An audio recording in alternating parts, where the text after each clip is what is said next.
لا حول ولا قوة إلا بالله العلي العظيم.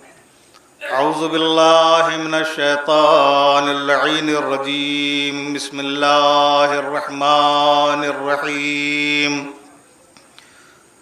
الحمد لله الذي هدانا لهذا وما كنا لنهتدي لولا أن هدانا الله.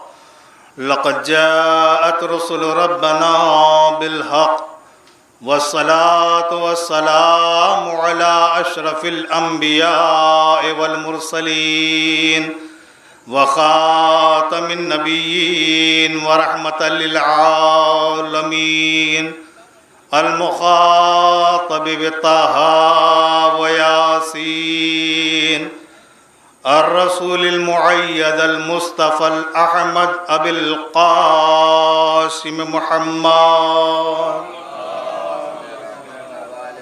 وآله الطيبين الطاهرين المعصومين المظلومين المنتخبين المنتجبين ولعنة الله على أعدائهم أجمعين من يومنا هذا إلى قيام يوم الدين. أما بعد فقد قال الله تبارك وتعالى في القرآن الحكيم. بسم الله الرحمن الرحيم. إنما يريد الله ليذهب عنكم الرجس أهل البيت ويطهركم تطهيرا. صلوا على محمد.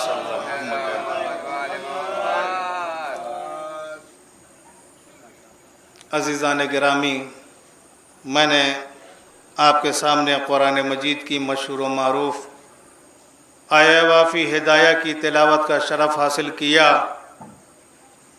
یہ وہ آیہ مبارکہ ہے کہ جو فضائل اہل بیت اطہار علیہم السلام کے لیے ایک شاہکار کی حیثیت رکھتا ہے. یہ آیت اس قدر مشہور و معروف ہے کہ ہمارا بچہ اس آیت سے واقف و آشنا ہے، جس میں پروردگار عالم اہل بیت اطہار علیہم السلام کی طہارت کا اعلان کر رہا ہے کہ اللہ کا ارادہ یہ ہے کہ تم سے ہر رجس کو دور رکھے اور تم کو ایسا پاک رکھے جو پاک رکھنے کا حق ہے. اس آیہ مبارکہ میں پروردگار عالم نے اہل بیت اطہار علیہ السلام کے سلسلے میں فرمایا کہ اللہ کا ارادہ یہ ہے کہ تم سے رجس کو دور رکھے. ہمارا اور آپ کا ارادہ وہ ہے کہ جس کے مابین پابندیاں حائل ہو جاتی ہیں، لیکن اللہ کے ارادے میں کبھی کوئی تغیر و تبدل نہیں پایا جاتا.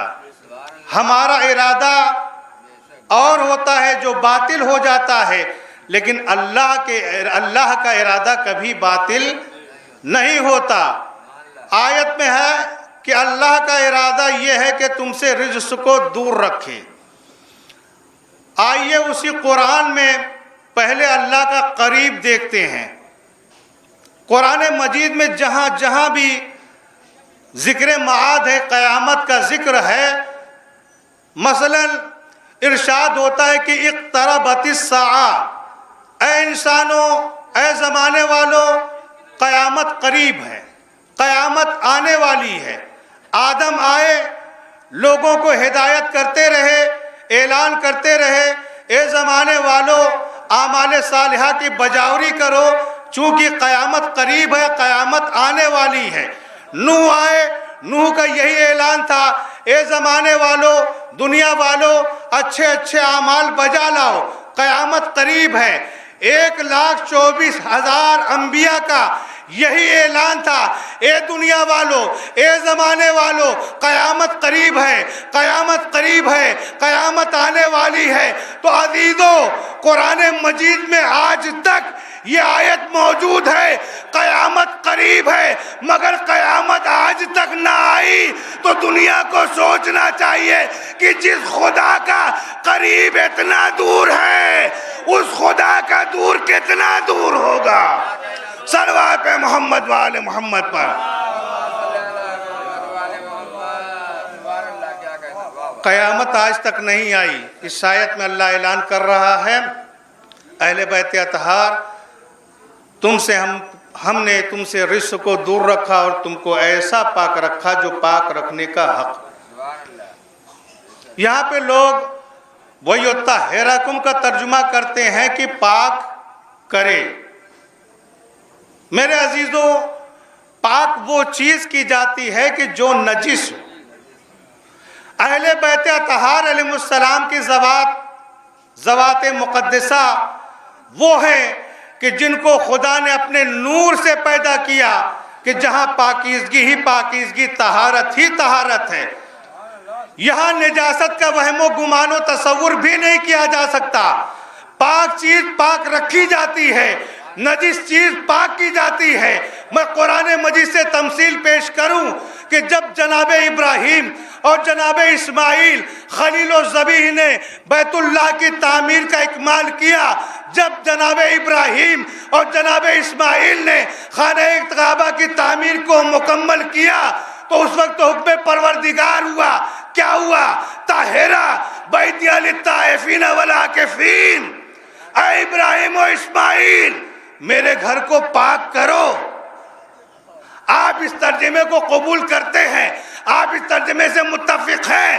نہیں، بلکہ ہر صاحب عقل و فہم یہی کہے گا یہ ترجمہ قطعی مناسب ہے، یہ ترجمہ قطعی نامناسب ہے۔ کیوں؟ اس لیے کہ معصوم نبیوں نے اپنے دست مطہر سے، طیب و طاہر ہاتھوں سے اللہ کے گھر کو بنایا، تو پھر نجاست کا کیا سوال؟ معصوم نبیوں نے اپنے مطہر ہاتھوں سے اللہ کے گھر کو بنایا ہے تو نجاست کا کیا سوال؟ بلکہ اللہ کا یہاں حکم ہے کہ اے ابراہیم و اسماعیل جس طرح سے تم نے میرے گھر کو بنایا ہے اسی طرح سے تم ہمیشہ میرے گھر کو پاک بھی رکھنا۔ میرے گھر کی تعمیر کی ہے، میرے گھر کو بنایا ہے، میرے گھر کو ہمیشہ پاک بھی رکھنا۔ اور خلیل و ذبیح نے اس ذمہ داری کو انجام بھی دیا، اس ذمہ داری کو نبھایا بھی۔ اب اگر کوئی کہے کیا کعبہ بت خانہ نہیں بنا، کیا بتوں کی نجاست خانہ کعبہ میں نہیں آئی، تو خلیل و ذبیح آواز دیں گے خبردار، ہماری ذمہ داری پر انگشت نمائی ہرگز نہ کرنا۔ کیوں؟ اس لیے کہ جب تک ہم موجود رہے، جب تک ہم زندہ رہے، ہم نے کعبے کو ہر طرح سے پاک رکھا۔ تو کیوں میرے عزیزو، اس مقام پر ابلاغ و رسائی کرنے کے بعد یہ بات بھی معلوم ہوئی کہ جب تک ذمہ دار طہارت باقی رہتا ہے، طہارت باقی رہتی ہے، جب تک ذمہ دار طہارت باقی رہتا ہے، طہارت باقی رہتی ہے، تو غور فرمائے آپ، اہل بیت کی طہارت کا ذمہ دار ہے خدا۔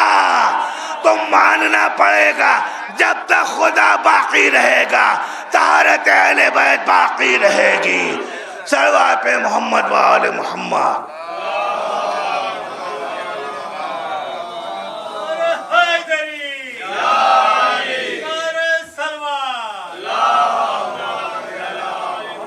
جب تک خدا باقی رہے گا اہل بیت کی طہارت باقی رہے گی۔ فصاحت و بلاغت، کلام الہی کے جواب میں آیت کا آغاز کلمہ انما سے ہوا۔ انما یرید اللہ، انما کلمہ حصر ہے کہ جس کا ترجمہ فارسی زبان میں جزئی نیز اور اردو میں سوائے اس کے، جہاں پر بھی کلمہ انما داخل ہوتا ہے وہ غیر کو اپنے ساتھ اتصال نہیں کرنے دیتا۔ یعنی جو چیز باہر ہے وہ باہر ہے، جو چیز اندر ہے وہ اندر، نہ اندر والی باہر جا سکتی ہے نہ باہر والی اندر آ سکتی ہے، گویا ایک سرکل دائرہ ہے۔ غیر کو اپنے سے شریک نہیں ہونے دیتا۔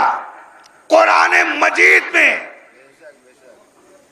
بہت ساری آیات ہیں کہ جن کا آغاز و افتتاحیہ کلمہ انما سے ہوتا ہے۔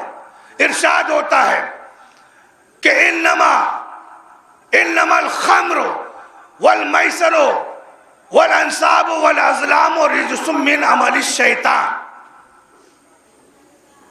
یعنی شیطانی عمل اور بھی بہت سے ہیں، لیکن جیسا شیطانی عمل شراب اور جوا شیطانی عمل ہے، ایسا کوئی اور شیطانی عمل نہیں۔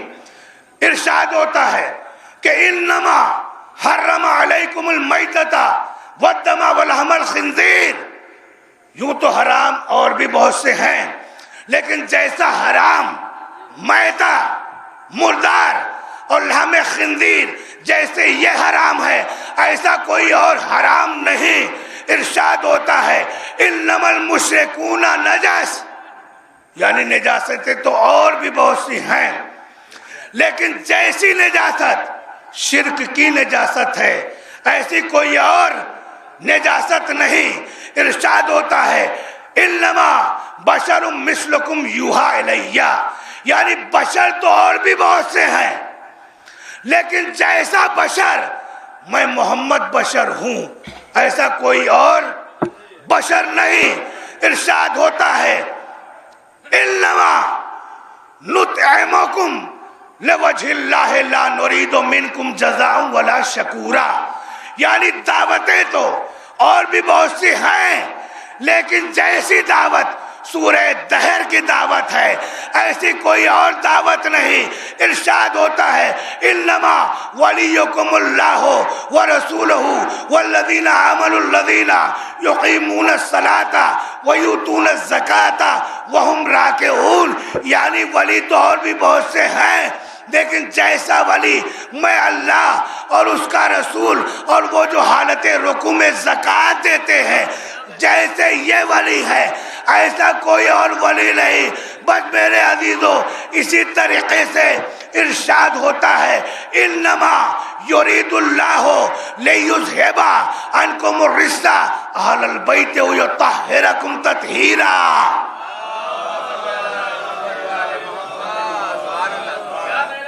یعنی جیسے پاک تو اور بھی بہت سے ہیں، لیکن جیسے پنجتن پاک ہیں ایسا کوئی پاک نہیں۔ صلوات پہ محمد وآل محمد۔ پاک تو اور بھی بہت سے ہیں، لیکن جیسے پنجتن پاک ہیں ایسا کوئی اور پاک نہیں۔ سنیے، اگر کوئی عورت تلاوت کلام ربانی کر رہی ہو اور وقت ولادت مولود آ جائے، وقت ولادت مولود ہو جائے، تو وہ مصلے کو ترک کر دے گی، مصلہ چھوڑ دے گی، کیوں؟ بچہ پیدا ہو رہا۔ اور اگر کوئی ماں طواف بیت اللہ کر رہی ہو، خانہ کعبہ کا طواف کر رہی ہو، وقت ولادت مولود آ جائے تو طواف چھوڑ دے گی، کیوں؟ بچہ پیدا ہو رہا ہے۔ لیکن اللہ نے طہارت اہل بیت، ارے ماں طواف خانہ کعبہ کر رہی ہے، وقت ولادت مولود ہو جائے، دیوار کعبہ شک ہو جائے، اندر چلی آ، اہل بیت پیدا ہو رہا ہے۔ صلوات پہ محمد وآل محمد۔ سبحان اللہ،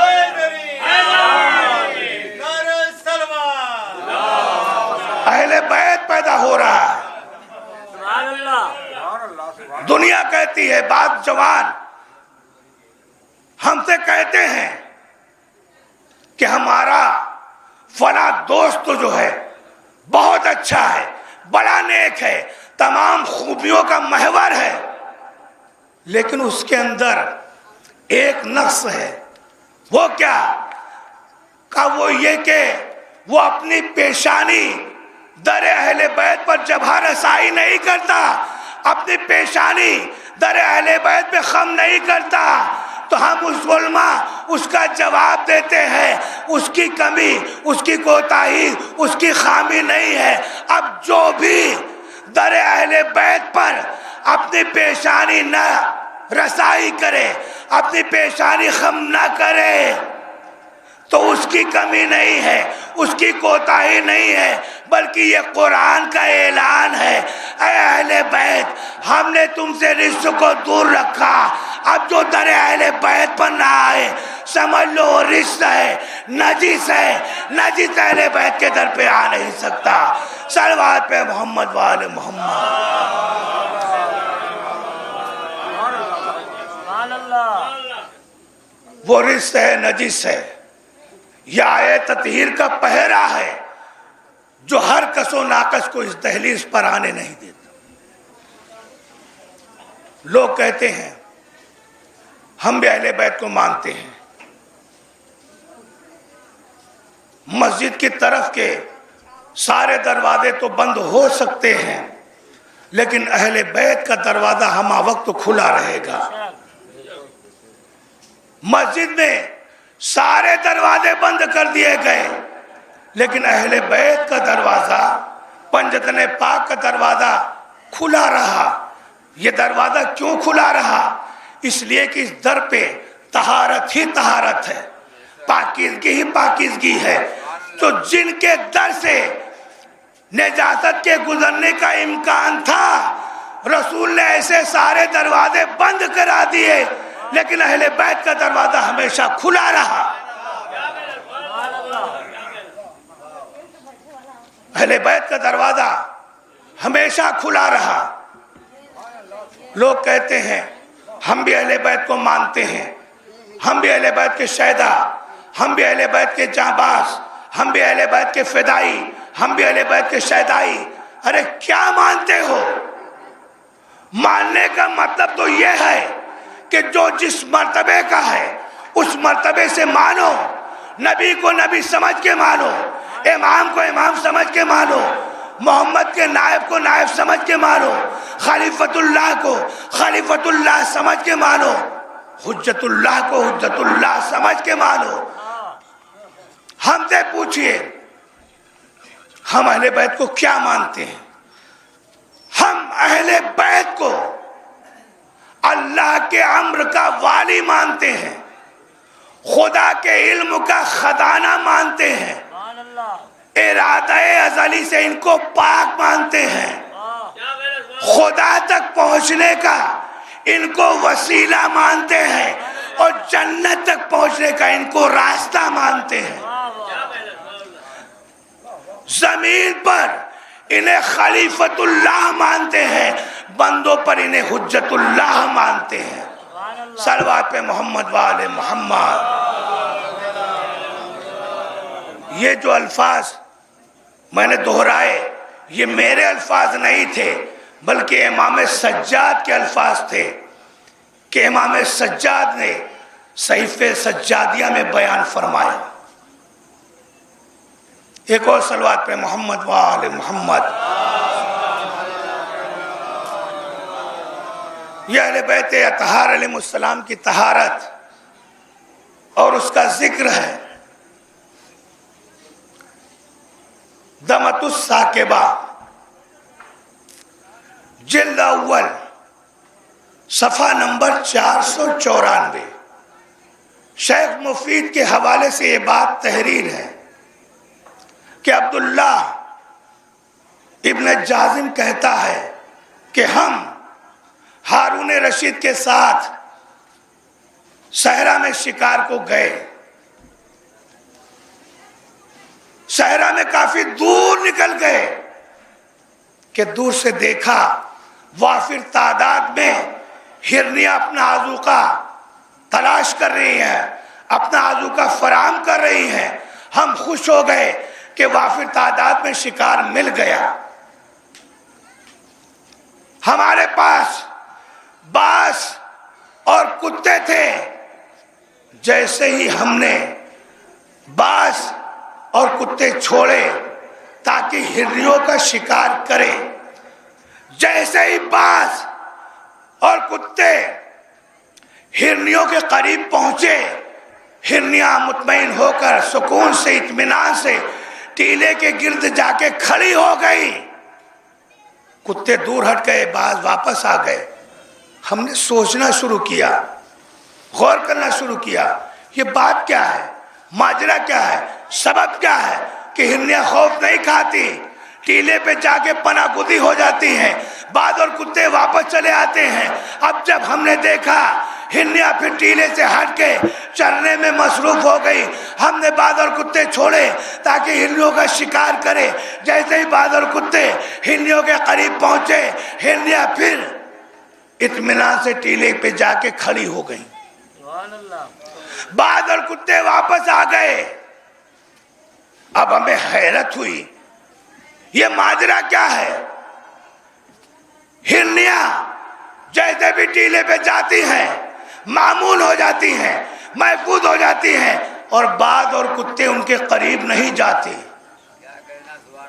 یہ واقعہ متعدد بار گزرا، جب کئی مرتبہ ہوا تو ابھی تک ہمیں شک تھا، اب ہمارا شک یقین میں تبدیل ہو گیا کہ ضرور ضرور ٹیلے میں کوئی بات ہے کہ ہرنیاں جیسے ہی ٹیلے پہ جاتی ہیں معمول و محفوظ ہو جاتی ہیں، بعض اور کتے واپس چلے آتے ہیں۔ اب ہمیں جستجو ہوئی، تفتیش ہوئی، یہ ماجرا کیا ہے، واقعہ کیا ہے؟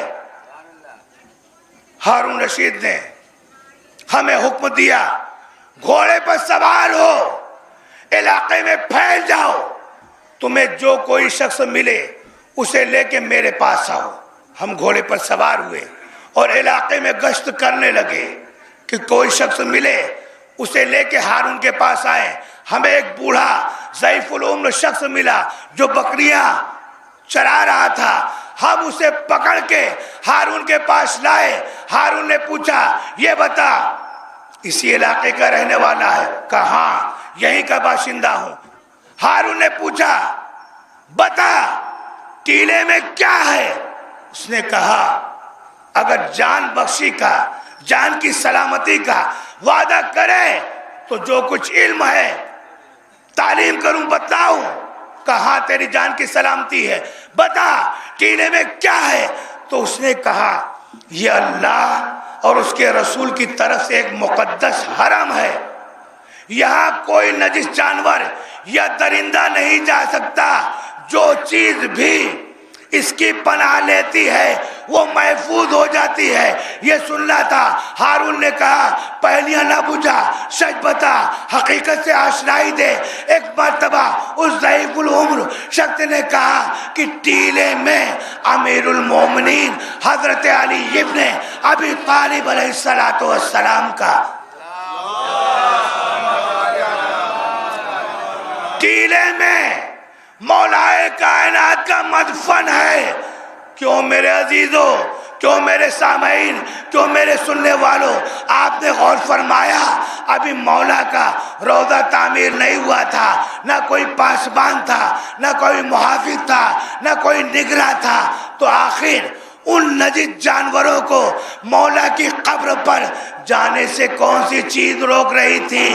تو میرا دل کہتا ہے کوئی پاسبان ہو یا نہ ہو، کوئی نگہبان ہو یا نہ ہو، مگر آیے تطہیر کا پہرا ضرور تھا، آیے تطہیر کا پہرا ضرور تھا۔ خدا کا وعدہ تھا، اے اہل بیت ہم تم تک نجاست کو پہنچنے نہ دیں گے۔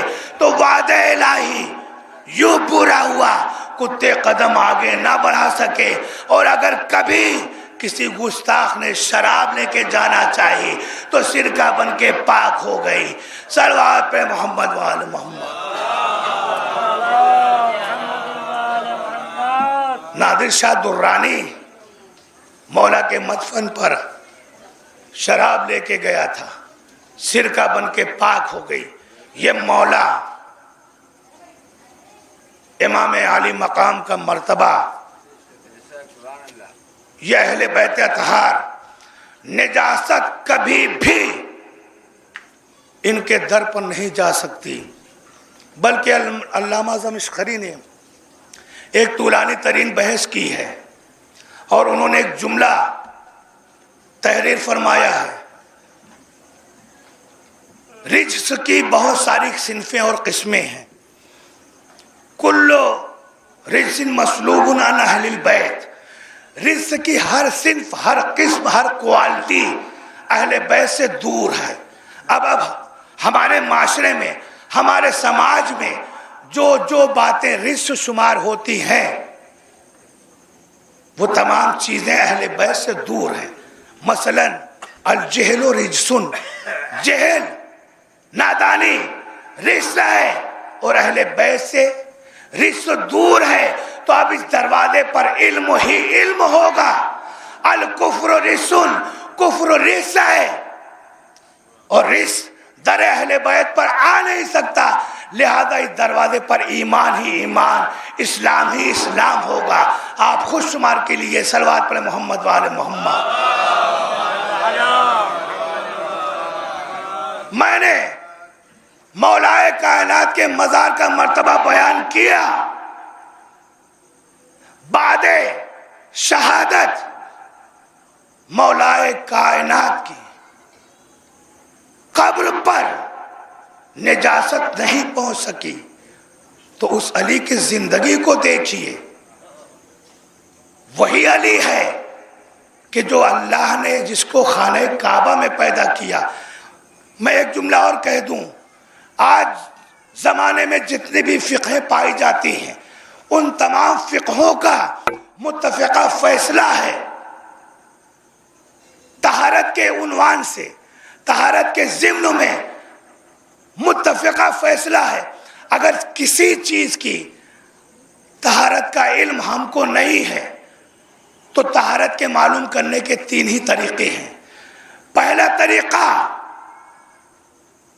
کہ مالک کہے کہ پاک تب پاک۔ میں آپ کے گھر میں مہمان ہوا، آپ کے گھر میں ایک گلاس میں پانی رکھا ہے، میں نے آپ سے پوچھا اس گلاس کا پانی میں پی لوں؟ چونکہ آپ میزبان ہیں، صاحب خانہ ہیں، مالک ہیں، لہذا آپ کا قول میرے حق میں حجت ہوگا۔ مالک کہہ رہا ہے پاک تب پاک، فرض کرو مالک نہیں ہے تو پھر کیا ہے؟ 2 عادل گواہی دیں، پاک جب پاک، توجہ رہے، جب 2 عادل گواہی دیں کہ یہ چیز پاک ہے تو پھر پاک۔ تیسرا قول، خود اپنی آنکھوں سے دیکھ لو، نجاست کو زائل ہوتے ہوئے خود اپنی آنکھوں سے دیکھ لو تو پھر پاک۔ تو اب توجہ رہے، مالک کا قول کیا؟ مالک نے کہا انما یرید اللہ لیذھب عنکم الرجس اہل البیت ویطہرکم تطہیرا۔ یہ مالک کا قول ہے، مالک کہہ رہا ہے، اللہ کہہ رہا ہے اہل بیت ہم نے تم سے رجس کو دور رکھا، یہ مالک کا قول۔ 2 عادل کی گواہی، جبریل آیت کو لے کے نازل ہوا، محمد نے پڑھ کے سنایا، اپنی آنکھوں سے دیکھ لو، اگر یہ پاک نہ ہوتے تو اللہ کبھی پاک گھر خانہ کعبہ میں پیدا نہ کرتا۔ صلوات پڑھے محمد والے۔ مالک کا قول انما یرید اللہ، 2 عادل کی گواہی، جبریل آیت کو لے کے نازل ہو، محمد نے پڑھ کو سنایا۔ تیسرا قول، اپنی آنکھوں سے دیکھ لو، اگر یہ پاک نہ ہوتے تو اللہ کبھی پاک گھر خانہ کعبہ میں پیدا نہ کرتا۔ یہ تھی علی کے مزار کی منزل۔ جی چاہتا ہے کہ انہی کے فرزند حسین ابن علی کے مزار کا مرتبہ بھی عرض کروں۔ صاحب سرور المومنین کتاب میرات الجنان سے تحریر فرماتے ہیں کہ ایک شخص بغداد میں زندگی گزارتا تھا، نہایت فاسق و فاجر بدکار، گناہوں میں دامن آلودہ، بیمار ہوا، مرض نے اس کے طول کھینچا، شفا سے نا امید ہو کر اولاد سے وصیت کی جب میں مر جاؤں تو میری میت کو نجف اشرف میں لے جا کے جوار امیر المومنین میں دفن کر دینا ہے فاسق و فاجر تمنا آرزو کیا ہے نجف لے جا کے مولا کے رواق میں دفن کر دینا یہاں تک کہ انتقال ہو گیا وارثوں نے اولاد نے جنازہ تیار کیا اور حسب وصیت نجف اشرف میں دفن کرنے کے لیے چلے نجف کی طرف رواں ہوئے ادھر شب کو روضہ منورہ کے خدام نے خواب میں دیکھا کہ مولا جناب امیر عالم امرویہ میں تشریف فرما ہے اور فرماتے ہیں کہ خبردار بغداد سے ایک جنازہ آ رہا ہے خبردار اس کو میرے پہلو میں دفن نہ ہونے دینا صبح ہوئی روضہ منورہ کے خدام اس خیال میں تھے کہ وہ جنازہ آئے ہم اسے واپس کر دیں دوپہر ہوئی شام ہوئی صبح سے شام ہو گئی مگر جنازہ نہ آیا دوسری شب آئی مولا جناب امیر عالم رویا میں تشریف فرما ہوئے مولا خواب کے عالم میں آئے اور ارشاد فرمایا کہ دیکھو جو جنازہ بغداد سے چلا ہے قریب ہے کہ وہ نجف کو پہنچ جائے وہ آنے والا ہے لیکن تم جاؤ عزت و احترام کے ساتھ استقبال کر کے لاؤ اور میرے پہلو میں دفن کر دو اب ظاہر سی بات ہے پہلے دن ممانعت دوسرے دن حکم خادم سے رہا نہ گیا سرکار یا حضرت مولا یہ وجہ کیا سبب کیا کل ممانعت ہوئی تھی آج حکم ہو رہا ہے ہم عزت و احترام کے ساتھ لائے آپ کے رواق میں دفن کر دیں ایک مرتبہ مولا فرماتے ہیں بات یہ ہے کہ جب وہ جنازہ لے کے چلے تو راستے سے گمراہ ہو گئے راستہ بھٹک گئے بھولتے بھولتے بھٹکتے بھٹکتے صحرائے کربلا میں پہنچ گئے کربلا میں جب جنازہ لے کے پہنچے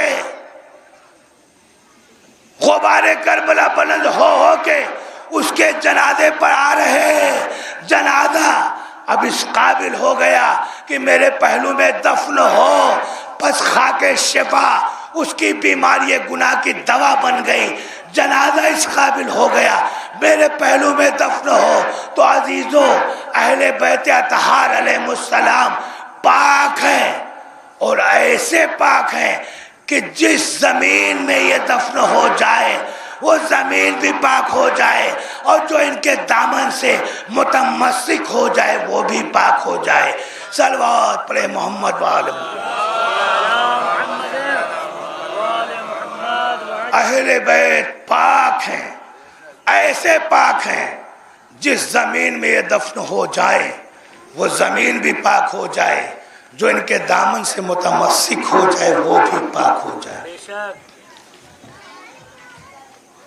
جب آقا امام حسین عالم نور سے عالم ظہور میں تشریف لائے جب مولا حسین کی ولادت ہوئی پیغمبر اسلام آئے ام ایمن کے آغوش میں امام حسین تھے ایک مرتبہ رسول اسلام نے کہا ام ایمن لاؤ میرے حسین کو میری آغوش میں دے دو ام ایمن نے کہا یا رسول اللہ ابھی بچے کو پاک نہیں کیا گیا ابھی بچے کو غسل مولود نہیں دیا گیا بس اتنا سننا تھا پیغمبر اسلام کی پیشانی پر بل آیا تیوریاں چڑھ گئیں ارشاد فرمایا کہ آنتا تو طاہری لہو من طہرہ اللہ ارے تو کیسے پاک کرے گی جسے اللہ نے پاک کیا تو اسے پاک کرے گی جسے اللہ نے پاک کیا ہو یہ امام حسین علیہ السلام کا مرتبہ ہے کہ 3 باتیں امام حسین علیہ السلام سے مختص اور منسوب ہیں وہ کیا الامامت فی ذریتہ امامت کا نسل حسینی میں ہونا وہ استجابت الدعاء تحت قبتہ دعا کا روزہ حسون حسینی میں مقبول اور مستجاب ہونا، والشفاء فی تربتہ ہی، امام حسین کی خاک قبر میں شفا کا ہونا۔ وہ کربلا کی خاک بھی وہ خاک تھی عطا، مگر لہو سے اپنے دے دیا حسین نے شفا کا رنگ۔ یہ امام حسین علیہ السلام کے خون کا اثر ہے۔ اور ایک جملہ کہہ دوں، باقی ائمہ ان کے جائے دفن کی خاک شفا نہیں کہلائی۔ یہ امام حسین علیہ السلام کو شرف کیوں ملا کہ امام حسین علیہ السلام جس زمین میں دفن کیے گئے وہ زمین خاک شفا کہلائی۔ سبحان اللہ۔ میرے عزیزو، وجہ صرف اتنی ہے کہ جتنے بھی امام، جتنے بھی معصوم پیوند خاک کیے گئے تو زمین سے ان کے جسم مطہر کا کفن کے ذریعے سے ایک فاصلہ رہا، لیکن حسین ابن علی کا جسم مطہر اور زمین کربلا بغیر کسی واسطے اور وسیلے کے، کسی فرق کے تھی۔ حسین کو کربلا میں کفن نہیں ملا، بغیر کفن کے دفن کیا گیا، اس لیے حسین کی جائے دفن خاک شفا کہلائی۔ صلوات پہ محمد وآل محمد۔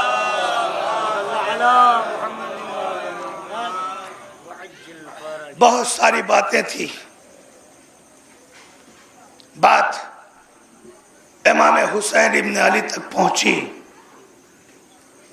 حسین ابن علی ایسی طیب و طاہر ہستی، آپ سے سوال کرتا ہوں، جس کو اللہ نے طاہر بنایا ہو، جس کی طینت میں اللہ نے طہارت رکھی ہو، ایسی طیب و طاہر مطہر ہستی کیا کسی فاسق و فاجر بدکار کی بیعت کر سکتی ہے؟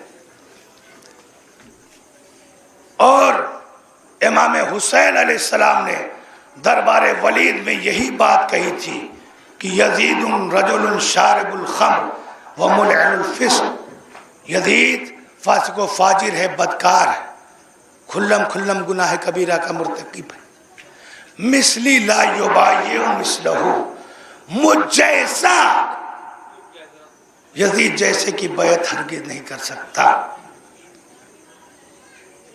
جو مجھ جیسا ہوگا وہ اپنے زمانے کے کسی یزید صفت انسان کی کبھی بھی ہرگز بیعت نہیں کر سکتا۔ یہی وجہ ہے کہ امام حسین علیہ السلام نے ہر مصیبت کو، ہر صعوبت کو، ہر زحمات کو اپنے لیے قبول کر لیا، برداشت کر لیا، مگر یزید جیسے فاسق و فاجر کی بیعت نہیں کی۔ کربلا کا واقعہ آپ مسلسل سنتے رہتے ہیں۔ آج عزا کا آخری دن ہے، 2.25 مہینہ آپ نے مجلس حسین میں شرکت کی، حسین کے نام پر آنسو بہایا، حسین پر گریہ کیا، حسین پر اشک فشانی کی، ایک مجلس سے دوسری مجلس میں، ایک جلوس کے بعد دوسرے جلوس میں آپ نے شرکت کی، لیکن آپ انصاف سے بتائیے کیا مظلوم کربلا پہ رونے کا حق آپ نے ادا کر دیا؟ حسین ابن علی پر رونے کا حق کبھی بھی ادا نہیں ہو سکتا، اس لیے حسین ابن علی مظلوم شخصیت ہے۔ خود امام حسین علیہ السلام فرماتے ہیں، انا قتیل الابرار لا یذکرنی المؤمن الا استبرا، میں کربلا میں رولا کے مارا گیا، کربلا میں مجھے رولا کے شہید کیا گیا۔ آج ایام عزا کا آخری دن ہے، آج قافلہ حسینی کی مدینہ واپسی کا ذکر ہے۔ عزادارو، اہل بیت اطہار علیہ السلام کا یہ قافلہ مدتوں زندان شام میں مقید رہا۔ ایک عرصہ زندان شام میں اہل بیت اطہار علیہ السلام قید میں رہے، بعضوں نے لکھا 1 سال سے بھی زائد، لیکن ایک وقت آتا ہے کہ یزید نے امام سجاد کو اپنے دربار میں طلب کیا، دربار میں بلانے کے بعد ایک جملہ کہا، سید سجاد آج سے میں نے تم کو آزاد کر دیا، رہا کر دیا، دل چاہے تو شام میں رہو اور دل چاہے تو مدینہ طیبہ سفر کرو، مدینہ چلے جاؤ۔ امام سجاد نے کہا میں اپنی پھوپھی اماں کے مشورے کے بغیر کچھ نہیں جواب دے سکتا۔ ایک مرتبہ یزید نے حکم دیا حداد کو بلایا جائے۔ حداد آیا۔ کیوں آیا؟ امام سجاد کے ہاتھوں کی ہتھکڑیاں جدا کرنے، پاؤں کی بیڑیاں جدا کرنے، گلے کا توقے خاردار جدا کرنے کے لیے حداد نے امام سجاد کے ہاتھوں کی ہڈیاں، ہاتھوں کی ہتھکڑیاں جب جدا کی، گریا نہیں کیا۔ پاؤں کی بیڑیاں جدا کی، گریا نہیں کیا۔ جیسے ہی حداد نے امام سجاد کے گلے کا توقے خاردار جدا کیا، ایک مرتبہ چیخ مار کے زمین پر گرا اور بے ہوش ہو گیا۔ اب جو ہوش میں آیا، کسی نے سوال کیا حداد، ارے جب سجاد کے گلے کا توقے خاردار جدا کر رہا تھا، ارے غش کیوں آیا؟ حداد کہتا ہے ارے میں نے دیکھا اتنا گہرا زخم تھا، اللہ جانے یہ جوان کیسے برداشت کر۔ اجرکم اللہ۔ امام سجاد زندان کی طرف آئے، دربار سے زندان کی طرف آئے۔ شہزادی زینب انتظار کر رہی ہے، میرا ماجایا، میرا بھیا، میرا لال سید سجاد دربار میں گیا ہے۔ ایک مرتبہ جیسے ہی زینب کی نگاہ سید سجاد پر پڑی، ایک مرتبہ زینب دوڑی۔ اب جو دیکھا کیا دیکھا؟ ہاتھوں میں ہتھکڑیاں نہیں، پاؤں میں بیڑیاں نہیں، گلے میں توقے خاردار نہیں۔ زینب نے سوال کیا میرے لال سید سجاد، ہاتھوں کی ہتھکڑیاں، پاؤں کی بیڑیاں، گلے کا توقے خاردار کیا ہوا؟ سجاد نے کہا اے پھوپھی اماں، ارے یزید نے ہمیں رہا کر دیا۔ یہ جملہ سننا تھا۔ زینب کی توجہات قبر سکینہ کی طرف مرکوز ہوئی، رہائی کا نام سننا تھا۔ زینب تڑپ گئی، قبر سکینہ کو دیکھا، ارے اب رہائی ملی جب میری سکینہ زندان شام میں گھٹ گھٹ کے مر گئی۔ سکینہ روزانہ پھوپھی اماں سے سوال کرتی تھی، اے پھوپھی اماں ہمیں اپنے وطن جانا کیسے نصیب ہوگا؟ ہمیں اپنے وطن جانا کب نصیب ہوگا؟ شام کو پرندوں کو دیکھتی، سوال کرتی اے پھوپھی اماں یہ پرندے کہاں جا رہے ہیں؟ زینب کہتی میری لال سکینہ شام ہو رہی ہے، پرندے آشیانوں میں بسیرا لینے جا رہے۔ تڑپ کے کہتی پھوپھی اماں ہمیں اپنے وطن جانا کب نصیب ہوگا؟ یاد وطن میں سکینہ کتنا روئی، اس کا اندازہ نہیں کر سکتا، اس کا اندازہ نہیں لگایا جا سکتا۔ عزادار الرہائی ملی جب سکینہ دنیا میں نہ رہی۔ عجب نہیں زینب نے تڑپ کے کہا ہو اے بیٹی سکینہ، ارے رہائی مل گئی، تمہیں وطن جانے کی بڑی تمنا تھی، چلو بیٹی سکینہ ہم وطن جا رہے ہیں، اٹھو سکینہ، رہائی مل گئی، ہم وطن کو جا رہے ہیں۔ اجرکم اللہ۔ سید سجاد نے جب پیغام رہائی زینب کو دیا، ایک مرتبہ زینب نے کہا میرے لال سجاد جب سے میرا ماجا یا میرا بھیا مارا گیا، میں نے اپنے بھیا کا جی کھول کے ماتم نہیں کیا۔ یزید سے کہہ دو ایک مکان خالی کرایا جائے تاکہ ہم اپنے وارثوں کو، اپنے مظلوموں کو، اپنے مقتولوں کا ماتم کر سکے۔ عزاداروں مکان خالی ہوا، ماتم ہوتا رہا، مجلسیں ہوتی رہی۔ اب یہ قافلہ حسینی کربلا کی طرف گامزن ہے، کربلا کو آگے بڑھ رہا ہے، بلکہ بشیر جب کالی اماریوں کو لے کے حاضر ہوا، شہزادی زینب کی نگاہ، شہزادی زینب کی نگاہ نے دیکھا، کیا دیکھا؟ ارے بشیر کالی اماریاں نہیں بلکہ قیمتی اماریاں جن پہ حریر و دیبا کے پردے لگے ہوئے ہیں۔ زینب کا دل بھر گیا۔ ایک مرتبہ سجاد سے کہا میرے لال سجاد، ارے بشیر سے کہو ہمارے لیے سیاہ اماریوں کا اہتمام کرے، اس لیے جب ہمارا قافلہ گزرے تو جس کی نگاہ پڑے اسے معلوم ہو 72 کے سوگواروں کا قافلہ آ رہا ہے۔ قافلہ چلا، زینب نے سید سجاد سے کہا میرے لال سید سجاد، ارے رہبر بشیر سے کہہ دو ہمیں کربلا ہوتے ہوئے لے کے چلے تاکہ ہم ایک مرتبہ اپنے مظلوم بھیا کی زیارت کر لیں، حسین پر آنسو بہا لیں۔ لو عزادارو، یہ لوٹا ہوا قافلہ جب سرزمین کربلا پہ پہنچا تو بے والیوں وارث بیویوں کے سامنے وہ قتل گاہ تھی کہ بیویوں کے دل بھر آئے۔ عاشور کا نقشہ نگاہوں میں پھرنے لگا۔ ارے عاشور کا وہ نقشہ وہی تھا کہ جہاں 10 محرم کو کسی بہن نے اپنے ماجائے کو زیر خنجر ذبح ہوتے ہوئے دیکھا، ارے کسی ماں کے کڑیل جوان فرزند میں سینے پر بچی کا پھل کھا کے دم توڑا۔ یہ وہ تصورات تھے جن سے عاشور کا زخم تازہ ہو گیا۔ مگر آج کربلا کی زمینوں پر فوجیں نہیں ہیں، تلواریں نہیں ہیں، نیزے و شمشیر کی جھنکاریں نہیں، بلکہ زمین کربلا پہ سناٹا، زمین کربلا پہ جگہ جگہ خون کے دھبے۔ بس عزادارو، زحمت کو تمام کیا۔ آج ایام عزا کا آخری دن ہے، جی کھول کے ماتم کر لو۔ نہ جانے کون سال آئندہ زندہ رہے، کون دنیا کو ودا کر جائے۔ آئیے آخر کلام میں دعا کرتے ہیں، اے ہمارے پروردگار، ارے جب تک ہمیں زندہ رکھنا، حسین غریب کا عزادار بنا کے زندہ رکھنا۔ اگر ہم میں سے کوئی دنیا سے کوچ کر جائے، مالک ہماری روحوں کو اتنی اجازت ہو جہاں کہیں مجلس حسین کا اہتمام ہو، ہماری روح شرکت کر سکے۔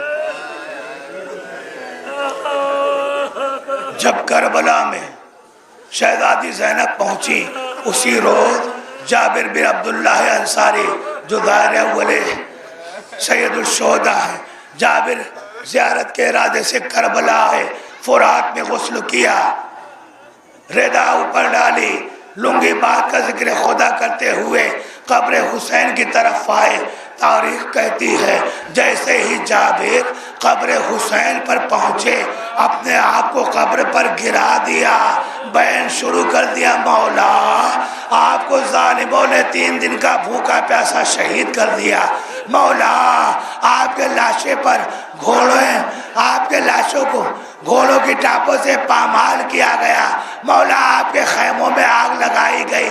جابر قبر حسین پر بیان کر رہے تھے، ناگاہ قبر حسین سے آواز آئی، اے جابر اٹھو، جلدی اٹھو، ارے دیکھو میری ستم رسیدہ بہن قید شام سے چھوٹ کر آ رہی ہے۔ اے جابر جاؤ، میری بہن کا احترام استقبال کرو، میری بہن کو احترام سے لاؤ۔ اے جابر، اگر میں زندہ ہوتا تو زینب کی پیشوائی کو جاتا۔ جابر کہتے ہیں میں قبر امام سے اٹھا، ابھی چند قدم آگے بڑھا تھا، ایک مرتبہ میری نگاہوں نے دیکھا تو کیا دیکھا، میری آنکھوں نے دیکھا، کیا دیکھا، امام سجاد پا برہنہ اپنی سواری سے پا پیادہ پیدل چلے آ رہے ہیں۔ ایک مرتبہ میں نے کہا مولا ابھی آپ کے بابا کی تربت کافی دور ہے، ارے یہی سے پیدل کیوں؟ کہا اے جابر، ارے جو منظر میں دیکھتا ہوں ارے تم نہیں دیکھتے، میرا بابا حسین 1951 زخم کھائے، خون میں نہائے، آگے آگے شہدائے کربلا پیچھے پیچھے چلے آ رہے ہیں۔ اجرکم اللہ۔ بس چند جملے اور جابر کہتے ہیں میں نے دیکھا جب شہزادی زینب کی ہماری قبر حسین کے قریب پہنچی تو زینب نے اپنے آپ کو ناقے سے گرا دیا، زینب نے اپنے آپ کو ناقے سے گرا دیا۔ اب ہماری اور آپ کی شہزادی میں اتنی طاقت نہیں تھی کہ وہ چل کر قبر اخی تک جاتی۔ ہماری شہزادی بچوں کی طرح کیولیوں کے بل چلتی چلتی قبر حسین پر آئی، قبر سے لپٹ گئی۔ اے بھیا، ارے زینب آ گئی، اے بھیا زینب آ گئی، اے بھیا زینب بڑے دکھ درد و مصائب اٹھا کے آئی ہے. اے بھیا زینب کو حق تھا شام میں مر جاتی. تعجب اس بات کا ہے زینب زندہ واپس آئی. اے بھیا ہمیں بازاروں میں، ہمیں درباروں میں، ہمیں نامعلوموں کے مابین پھرایا گیا. اے بھیا ساس و کرسی نشین کا مجمع، علی و بطول کی بیٹیاں بے مخنعوں میں تھا. اجرکم اللہ. شہزادی زینب قبر حسین پر پین کر رہی تھی. ایک مرتبہ زینب نے کہا اے ماں جائے حسین، یہ زینب آپ سے بہت شرمندہ ہے، اس لیے آپ نے جس امانت کو زینب کے حوالے کیا تھا آپ کی اس امانت کی زینب حفاظت نہ کر سکی. آپ کی لاڈلی سکینہ ارے زندان شام میں سو گئی. زینب سکینہ کو کھو کے وطن واپس جا رہی ہے. کربلا میں ماتم ہوتا رہا. اب یہ قافلہ حسینی مدینے کی طرف بڑھ رہا ہے. جیسے ہی مدینے کے در و دیوار ام کلثوم نے دیکھا، در و دیوار مدینہ نظر آئے. اب زینب خاموش ہے. آج ام کلثوم کو جلال آ گیا. ام کلثوم نے مرثیہ پڑھنا شروع کیا. مدینہ تو چتنا لا تقبلینا، اے لالا کے مدینے ہماری آمد کو قبول نہ کرنا. ارے جب گئے تھے گودیاں آباد، اب واپس آئے ہیں، گودیاں ادھر چکی ہے. اجرکم اللہ. جب یہ قافلہ مدینے میں پہنچا، بیرون مدینہ قافلہ ٹھہرایا گیا، قافلہ رکا. امام سجاد کہتے ہیں اب میں مدینے میں گھر نہیں جاؤں گا، مدینہ نہیں جاؤں گا. زینب کا اصرار ہے میں مدینہ کس منہ سے جاؤں، بھائی کو کھو کے آئی ہوں. زینب وطن نہیں جائے گی. بیرون مدینہ قافلہ رکا رہا. جب گھر کے بزرگ آئے، بزرگوں نے سمجھایا. اب بزرگوں کی بات کو زینب ٹال نہ سکی. عزادارو قافلہ مدینہ رسول میں پہنچا، لیکن امام سجاد نے بشیر کو پہلے یہ حکم دیا، بشیر تیرا بابا شاعر تھا، کیا تو بھی فن شعر گوئی سے آشنائی رکھتا ہے، تو بھی شعر کہہ لیتا ہے؟ تو بشیر نے کہا مولا اگر آپ کا حکم ہوگا تو میں بھی شعر کہہ لوں گا. کہا ہاں جا، مدینے میں پہنچ کے ہماری آمد کی خبر کر دے.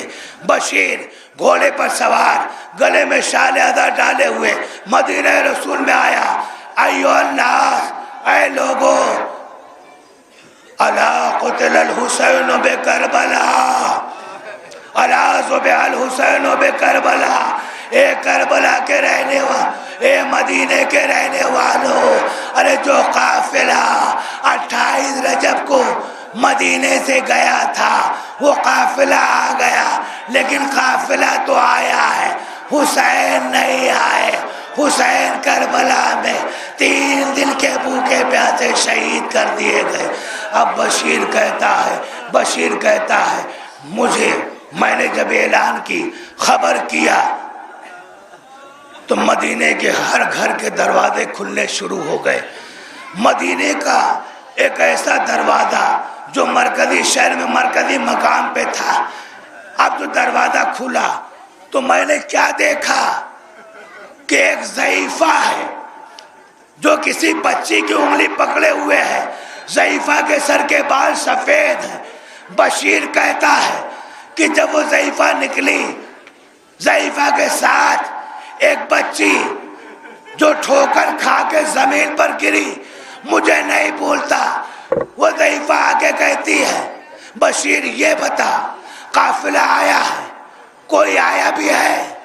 کہا بیرون مدینہ قافلہ ٹھہرا ہے، مدینے کے باہر خیمے نصب ہے، آپ کا قافلہ آیا ہوا ہے. کہا بشیر تو آگے آگے چل، میں پیچھے پیچھے آتی ہوں. بشیر آگے آگے، پیچھے پیچھے. یہ ضعیفہ ایک منزل آئی کہ ایک مرتبہ بشیر نے اعلان کیا بی بی وہ دیکھو سیاہ رنگ کا خیمہ ہے، آپ اندر چلی جائے. ضعیفہ آگے بڑھی. اب آگے بڑھ کے دیکھا, کیا دیکھا؟ خیمے کے دروازے پر ایک ضعیف بیٹھا ہے, در خیمہ پہ ایک ضعیف بیٹھا ہے. ضعیفہ آگے بڑھی, کہا اے شیخ راستے سے ہٹ جا, میں خیمے میں جانا چاہتی ہوں. ضعیف اٹھتا ہے مگر اٹھا نہیں جاتا. ایک مرتبہ ضعیفہ نے انداز اور تیور بدلا, کہا تجھے پتا بھی ہے میں کون؟ میں عباس غازی کی ماں ام البنین. عباس کا نام سننا تھا.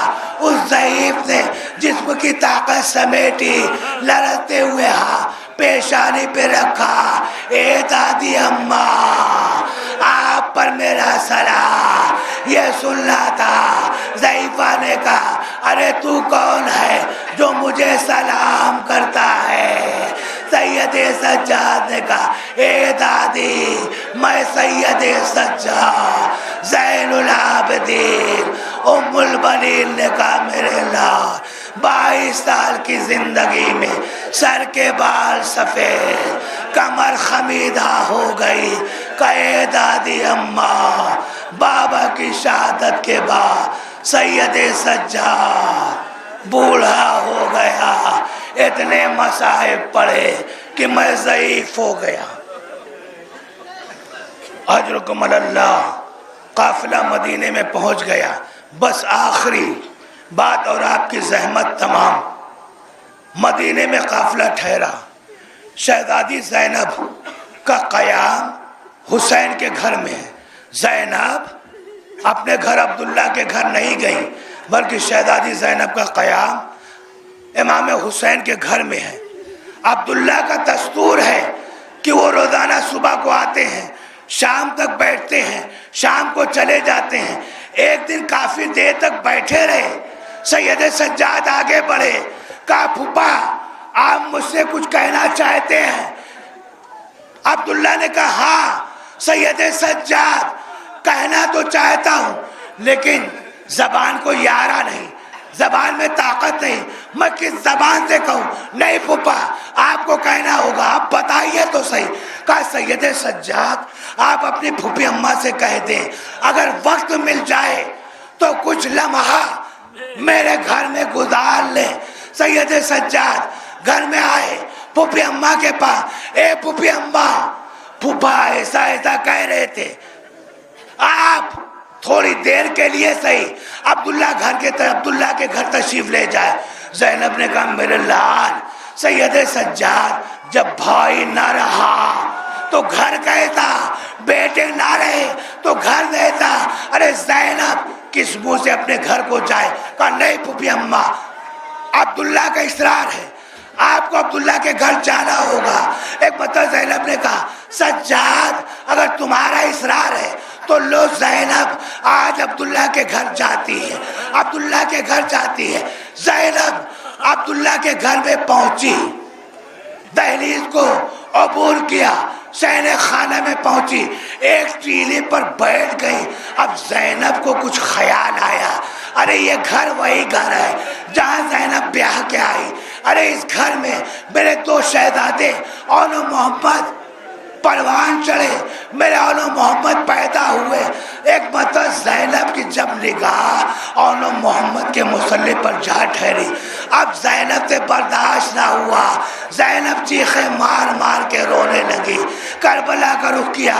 اے میرے شہزادوں, آج تک زینب تم پر روئی نہیں, گریہ نہیں کیا, لیکن آج تمہاری یادیں دل کو تڑپا رہی ہے. اب اتنے میں عبداللہ داخل ہوئے. کیا دیکھا میرے گھر میں کوئی خاتون ہے, کوئی معظمہ ہے, گریہ کر رہی ہے. عبداللہ آگے بڑھے, کہے بی بی اگر رونا ہے اپنے گھر جا کے رو, یہ میرا گھر ہے, میرے گھر میں آن کے تو رونے والی کون ہے؟ ایک مرتبہ زینب تڑپ گئی. اب نگاہ بلند کی, کہا عبداللہ ارے کاہے کو پہچانو گے, بچوں کو کھو کے آئی ہوں. عبداللہ یہ بتاؤ تم نے مجھے کیوں بلایا؟ کیا یہ پوچھنا چاہتے ہو کہ کربلا میں تمہارے بیٹے اون و محمد نے کیسے جنگ کی؟ کہا نہیں شہزادی, وہ غلام تھے, آقا پہ قربان ہو گئے. لیکن یہ بتاؤ کربلا میں حسین نے کیسے جنگ کی؟ کربلا میں حسین نے کیسے جنگ کی؟